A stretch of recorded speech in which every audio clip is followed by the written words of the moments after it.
I think the left is starting to eat itself, Megyn. So you've got, we had Pride in London on Saturday, just gone. And the Just Spoilt Brats, or the Just Stop Oil Brigade, they were out and they were protesting against a Pride parade because it's sponsored by woke capitalism, essentially, who are all on board with this ESG stuff and actually so wait, on let me board just get with this net straight. zero, So let's be honest. You've got a pride parade happening that has a corporate sponsor. I think it was Coca-Cola, and the Just Stop Oil activists targeted the pride parade because not because they were doing anything to the environment, but because they had Coca-Cola as a sponsor. Yes, that is the left eating its own. And they were sponsored by one of the Pride sponsors was an airline. So that was the argument that if you can take cash from these corporates, but I think that's where it's going to start to be torn down, because a lot of the left, I imagine the somersaults going through their minds, the mental arithmetic of which diversity box, which identity box should I care about right now? Should it be the climate Greta death cult, or should it be the Pride, I'm obsessed with getting into schools and indoctrinating children cult? Let me think about that. So many to and choose it must from. have been incredibly difficult for these left-wing dears, Megyn. So let me ask you about Pride, because we've just finished. Did you guys have Pride Month in the UK? Oh, absolutely. It feels like it's been Pride, but yes, absolutely. Because obviously that was a Pride event, but I didn't know if it was the full month. So yeah, we're just now over Pride Month, but there's a push up in North by Justin Trudeau in Canada to make it Pride Summer. Admiral Rachel Levine, who is a man masquerading as a woman, says it needs to be Pride Season. So it's going to go on and on. And I've been asking all along, like, if you're a conservative gay or lesbian person, you're not in favor of this nonsense that's going on with the leather and the bondage and the children and getting naked. And you're not. But where is the gay community to stand up and say, would you stop? Because you don't represent me at all, even if you're a lefty, even if you're a liberal gay person or a lesbian person, right? And now we saw a bit of it. There was an LGBTQ influencer name of AJ Sanchez, who came out and had, this is a little explicit, but I've got a potty mouth, so I'm in no position to judge, who had this message for the gay community on these Pride events. Can someone explain to me why I'm seeing all these Pride videos, people in the streets acting like they ain't got no fucking home training? Bussy, Bucci, Chi-Chi's all out on display for everybody to see. Middle New York, broad daylight, minors present. Since when is that okay, sis? Because it's not. See, I'm not giving royal family by any means, but bitch, time and place. And that was not it. They already don't fuck with us like that, and this is how you want them to perceive us. Pride is an event based around acceptance and equality, not an excuse for y'all to act a fucking fool. Yes, go AJ. Well said. I couldn't agree more. Absolutely. Very well said. I perhaps wouldn't have put it so eloquently as he did and using that colourful language, shall we say. But yeah, I couldn't agree more. I think we're seeing the chickens come home to roost here as well. Actually, what the left are doing and it's described often as being a little bit like St. George in retirement. So, the fable of St. George, a great mythology and one that we hark back to often on St. George's Day in this country, where St. George slayed the dragon. But in retirement, Megyn, perhaps he longed for the quest of another dragon, but all he could find was sheep and had to kill the sheep instead. Now, that's what these continuity LGBTQ plus two-spirit penguins, whatever they are these days, alphabet soup, clown car.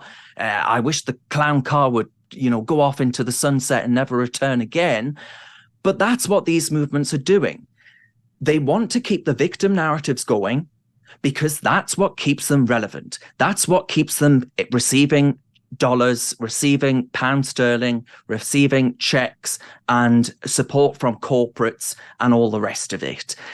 And it's driving society apart. If you consider the rapid progression of gay equality in both the United States of America and in the United Kingdom, but in both countries, you're starting to see signs where people are saying, a red flag, a line has been crossed. You have brought children into this debate. You are suggesting that the medicalization and experimentation on children, where we're putting them on hormone treatments, puberty blockers, which we have absolutely no long-term data to tell us what the long-term consequences will be for perhaps bone deficiencies, brain development, your long-term prospects. We have no idea. We also have no idea how many of these detransitioning episodes, which we're already starting to see, will become clear over the next few years to come.